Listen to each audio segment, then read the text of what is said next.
After every disaster, the first response to rescue trapped and injured victims is by spontaneous, untrained, and well-intended people who often pay less attention to personal safety. More often, spontaneous efforts result in serious injuries.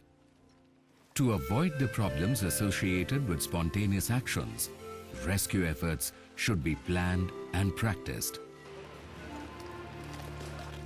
The search and rescue is organized in close cooperation with the community and in a team approach. The rescue operation should be based on two factors: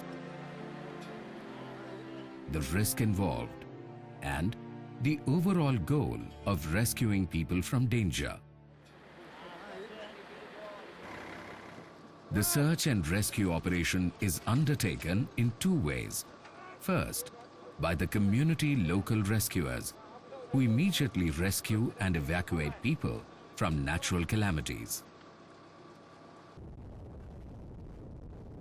And second, by the specialized rescuers, who are employed in circumstances where the local rescuers do not have required efficiency and necessary equipment to rescue the victims of a disaster.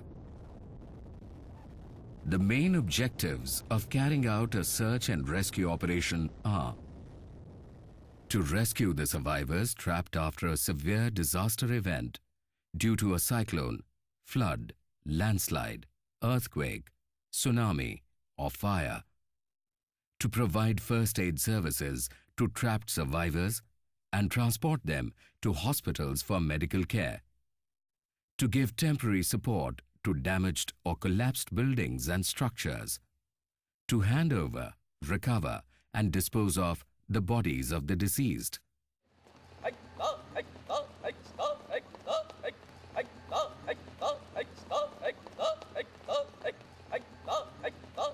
The members of a rescue team should be physically and psychologically sound volunteers with a proven ability to work in an emergency situation.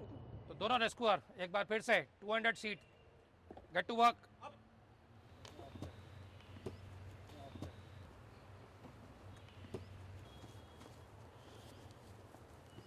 It is essential for a rescue team to have members comprising a team leader and trained volunteers. 200 seat में जब उसे उठाते हैं उस समय एक चीज़ का ध्यान रखें कि उठाते समय उसके कपड़े पकड़ने हैं, बेल्ट नहीं पकड़नी है पीछे से. दूसरी बात, उसको उठाते समय घुटने के नीचे हाथ नहीं बल्कि हाथ उसके थाइस के नीचे लाइए. Any work done has to be done in a perfect manner, in a correct manner.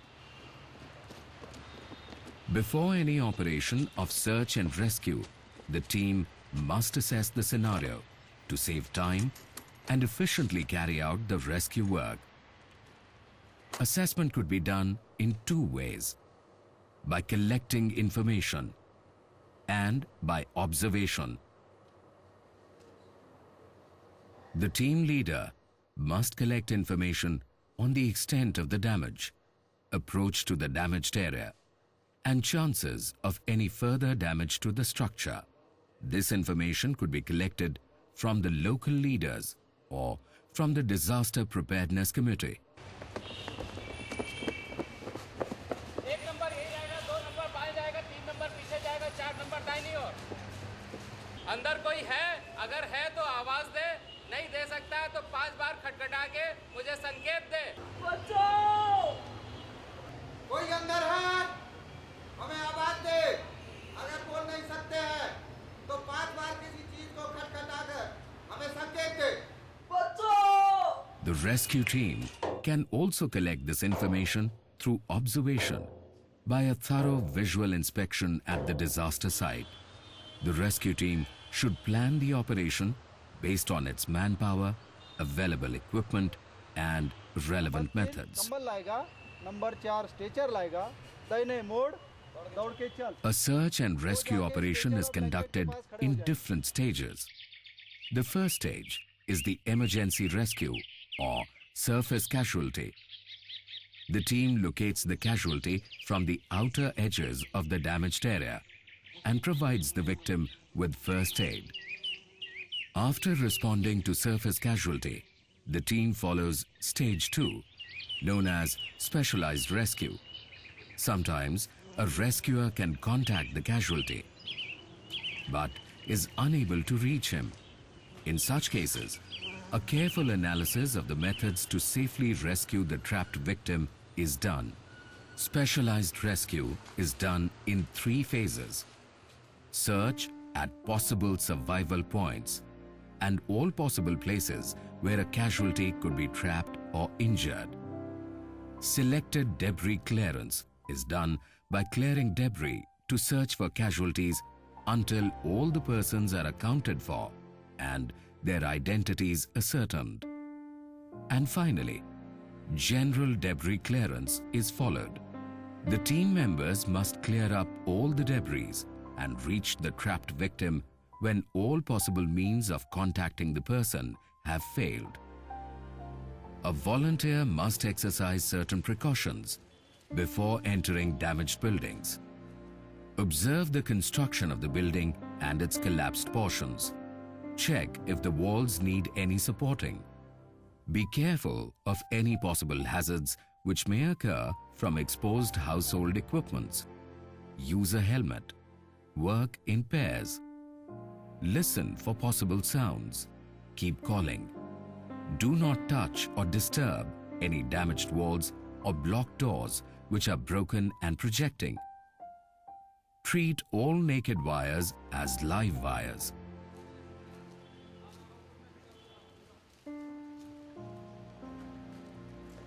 While moving inside a damaged building, do not ignite fire. Keep close to the walls. Be careful in your movement and do not pull anything projecting out of the collapsed portions.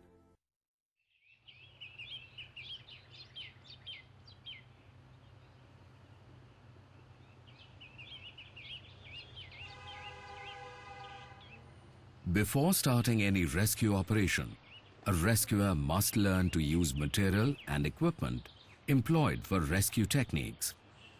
Most of the methods of rescue involve usage of different kinds of ropes and tying of knots, hitches, and lashings, which forms an integral part of rescue work. A rope includes a running end, standing part, and a standing end. A thumb knot is a basic knot. For making a thumb knot, keep the running end of a rope into its standing part and twist it. To make clove hitch, form 2 half hitches. Place one in front of the other. Tighten around an object. A clove hitch is formed. For a bowline knot, make a loop. Put running end through the loop. Turn standing part around the rope. Put running end through the loop once again and tighten the standing part.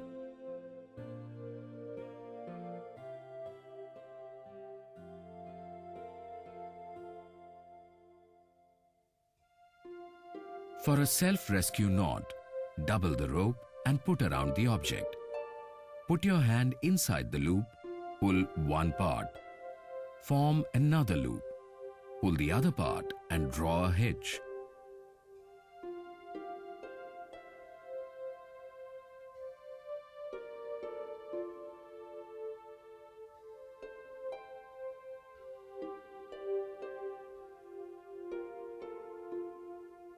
The rescuers can come down with the rope.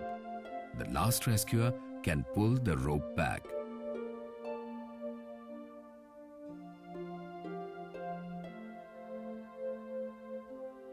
Other kinds of knots are single sheet bend, double sheet bend, chair knot, figure of 8 knot, and bowline on the bite. Lashing means tying something firmly to another object.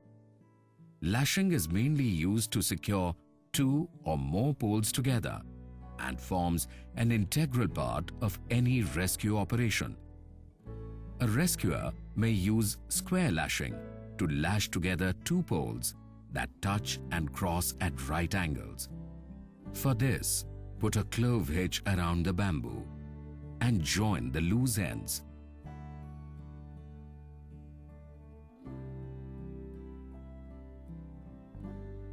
Put the other bamboo at right angle and make 4 square turns around the second bamboo, and then make 4 flapping turns.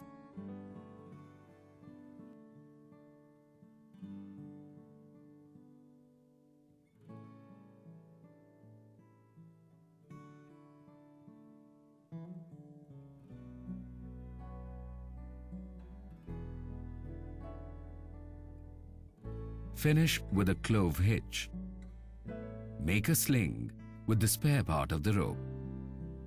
There are other lashings like diagonal lashing, round lashing, figure of 8 lashing. In certain emergency situations, rescue material might not be available to the volunteer at the disaster site. In such cases, emergency methods of rescue are used, depending upon the nature of the injury and the position in which the casualty is found. Various methods of extricating and transporting a casualty are used, depending on the number of rescuers available. One-person arm carry. If a rescuer is single and able to lift, then kneel down. Raise the casualty and put his hands in front. Place your one hand on the casualty's back and the other hand under the casualty's thighs. Lift the person up and carry.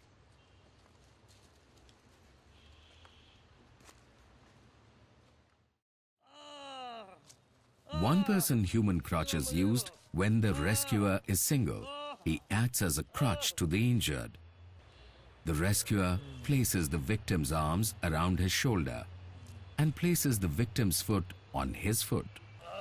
The rescuer grasps the victim's hand, places the other hand around the victim's waist, and assists the person to move.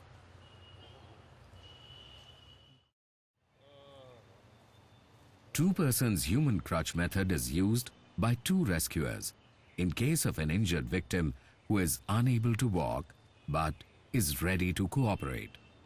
In such cases, the rescuers position themselves on either sides of the casualty, place the victim's arms around their shoulders, holding his wrists with their hands. The rescuers then pass their arms around the victim's waist, grasp his clothing at the hip, place 1 foot each on the rescuer's foot and assist him as crutches.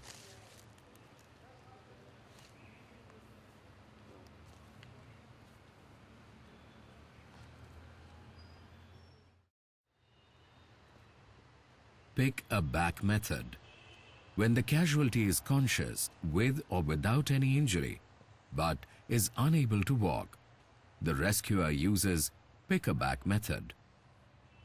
The rescuer lifts the injured onto his back. The victim holds on with his arms around the rescuer's neck. The rescuer passes both his hands behind or under the thighs of the injured person to support him. Pick a back reverse method is used when the casualty is conscious with an injury such as a burn on the belly or chest and a wound on the neck or face. The rescuer kneels down, places his hands on the casualty's chest and lifts him.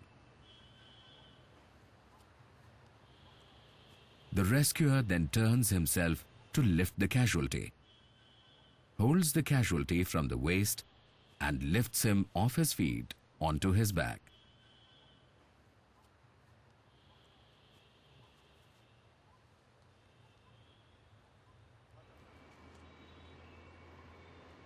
Fireman's lift.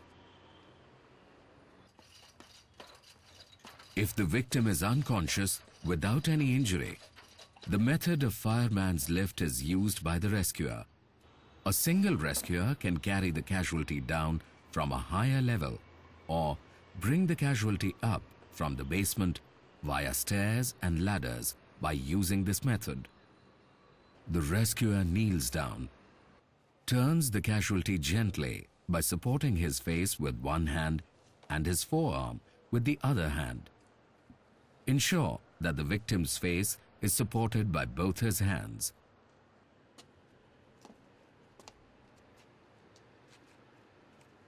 The rescuer must lift the casualty up from the chest, supporting the casualty's body while lifting him up. The rescuer now faces the casualty sideways. One hand of the rescuer passes in between the legs and the other holds the casualty's wrist and lifts the casualty up on his shoulders.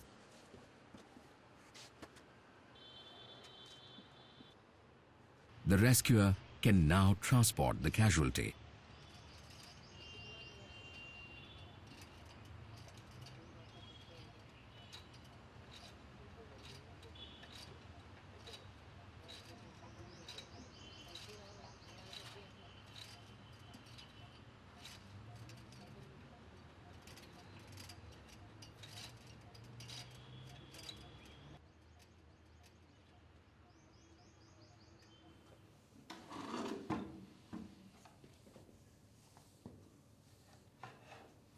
Rescue crawl method.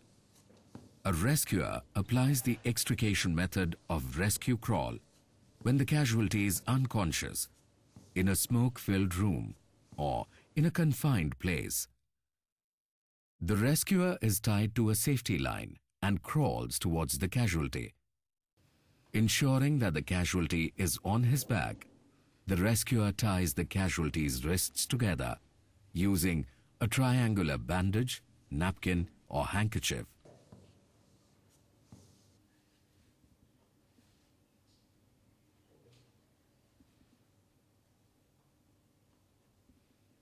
The rescuer then passes his head through a loop of the casualty's tied arms. Supporting the casualty's head, the rescuer crawls on his hands and knees, dragging the casualty along the ground.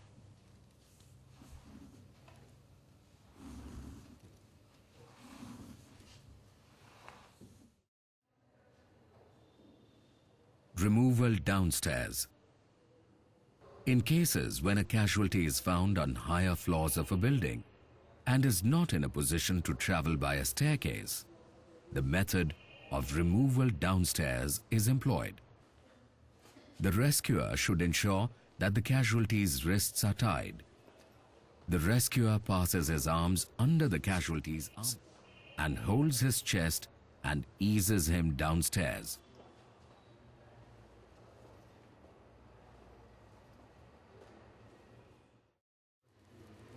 Bowline drag method.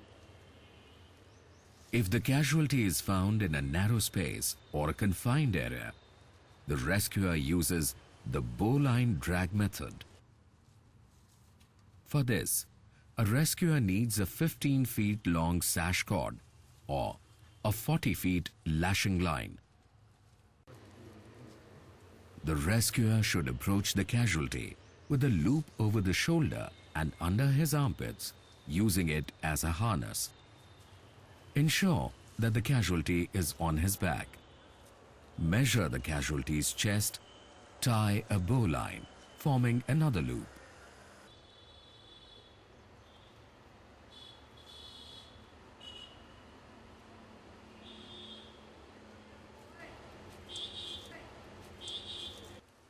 Then place the loop over the casualty's chest and underarms.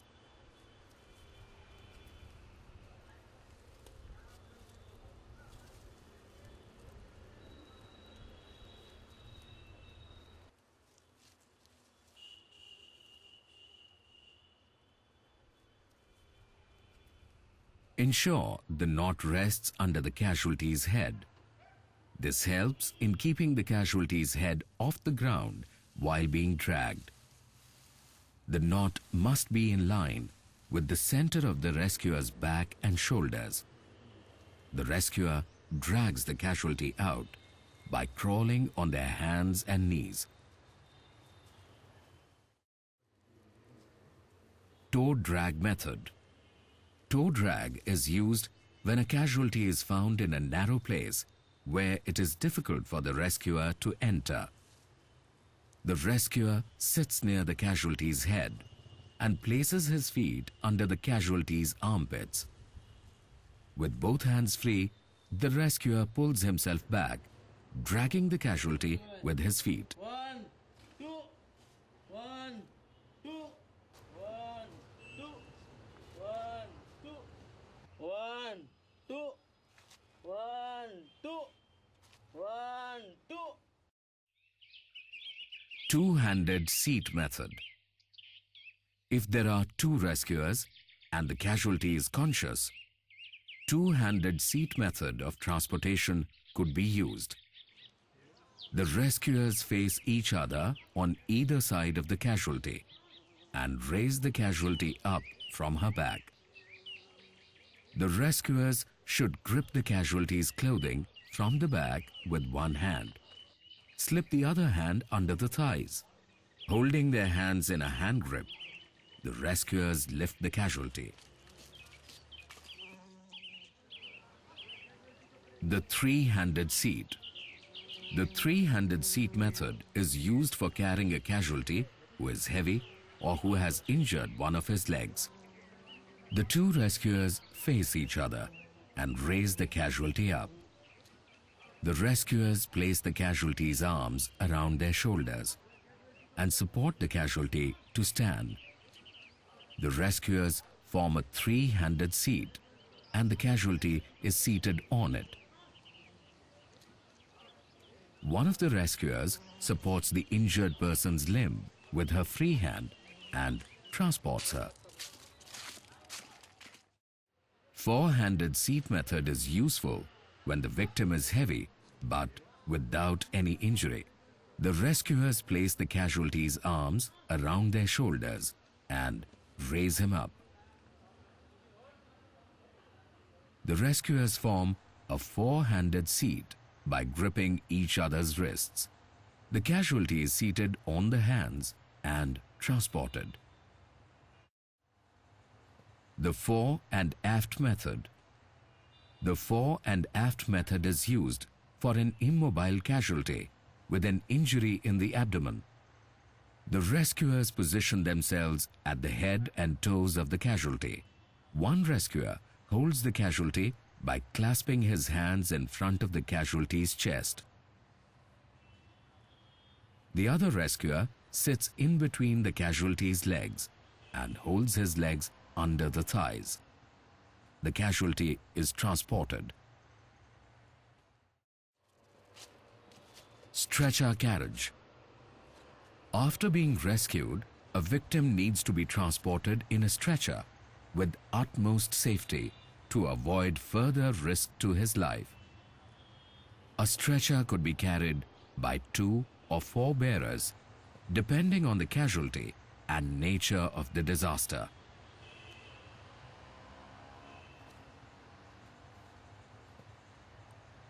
Two-bearer stretcher loading.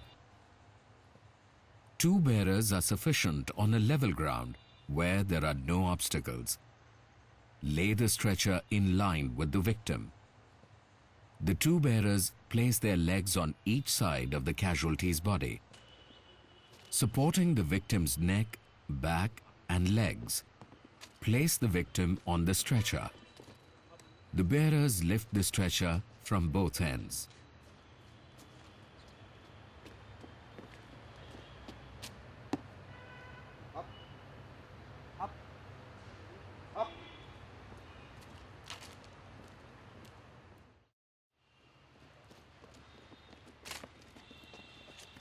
Four-bearer stretcher loading.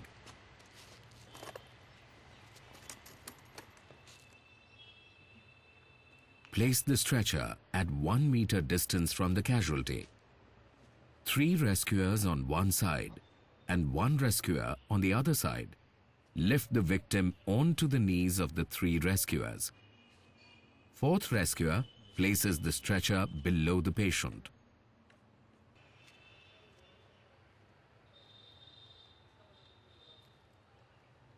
Then, all 4 rescuers lower the casualty onto the stretcher.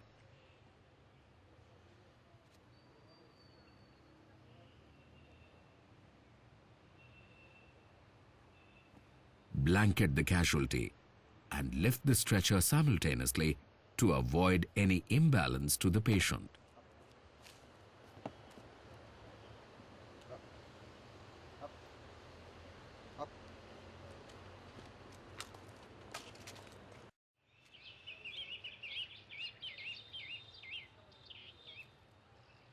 Stretcher lashing.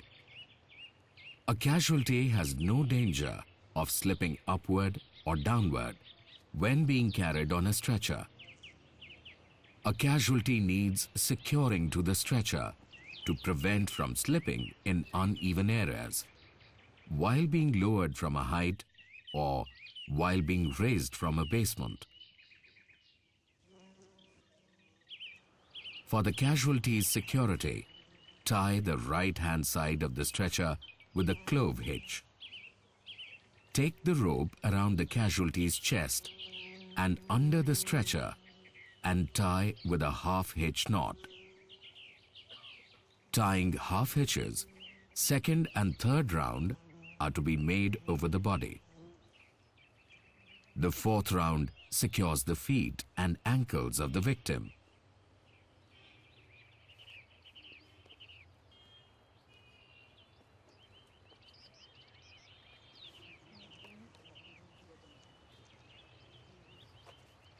Tie the end of the rope to the left handle.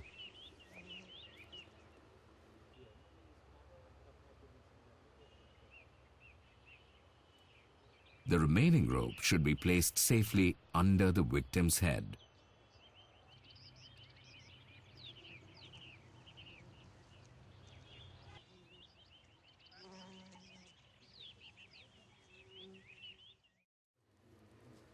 Blanket lift. Blanket lift is applicable when a stretcher is not available to carry a victim. Rescuers position themselves near the head and feet of the casualty. In line with the casualty, the rescuer rolls down the blanket lengthwise for half its width. Log roll the casualty onto the uninjured side. Turn the casualty as a unit so that his body is not twisted during the log roll. Roll the casualty in the center of the blanket in a lateral position. The rescuers roll the edges of the blanket. Grip the rolls at the head, shoulders, at the hips, and legs. Keeping the blanket tight, lift the casualty and transport to an ambulance.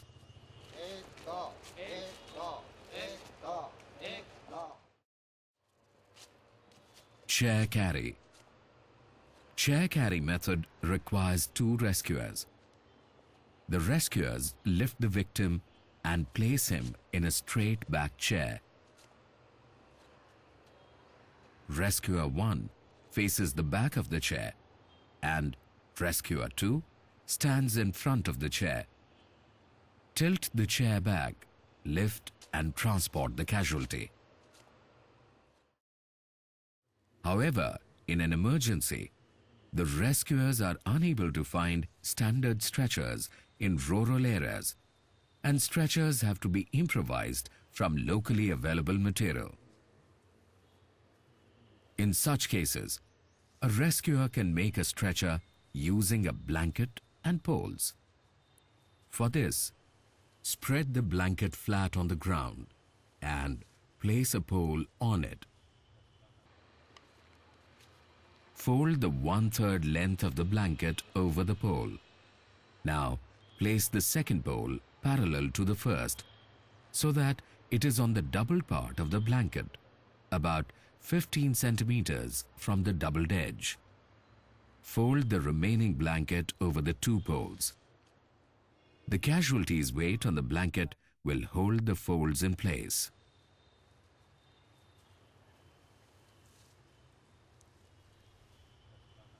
For making a shirt stretcher, Collect 2 to 3 shirts of thick material. Lay them on the ground. Insert 2 bamboo poles through the shirts.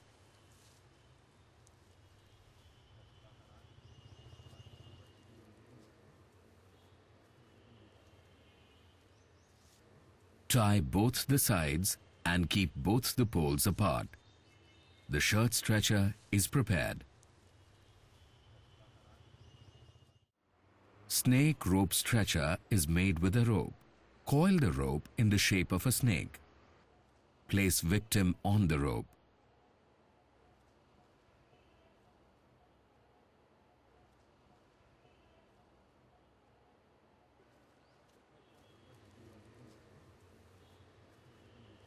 Hold the rope from the bends and lift the victim.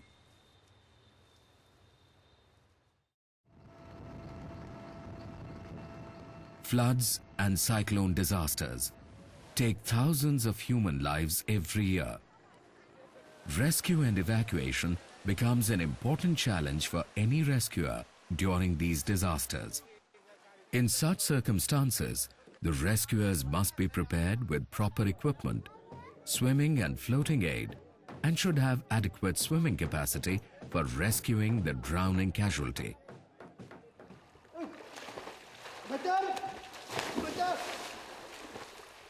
To rescue a drowning person, approach the victim carefully from behind and grab his clothing or cup his neck and chin. Tell the victim to extend his arms away from you and pull him towards the shore.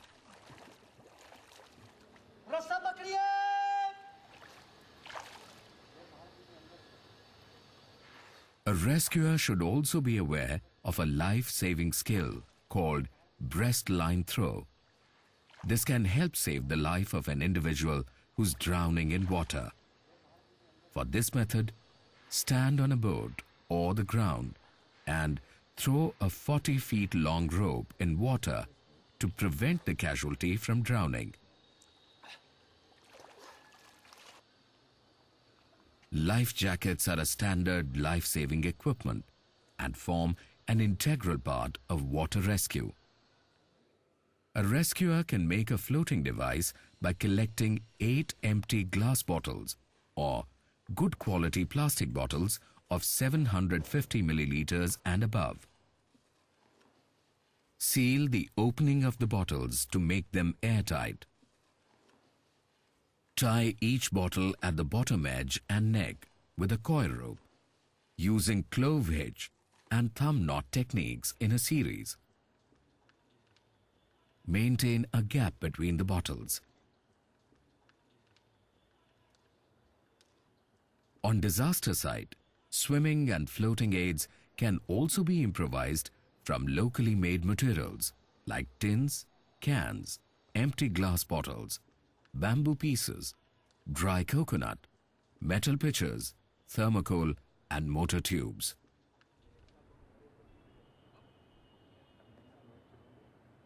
Like any professional, the search and rescue teams must have handy, in the case of an emergency, the requisite equipment like helmet, torch, lifeline, gum boots, life jackets, whistle, rope, lashing lines, 6 sash cord, pulley blocks with different sheaves, ladder, small cutting tools, first aid box, life buoy, crowbar hammer, stretcher, and blankets.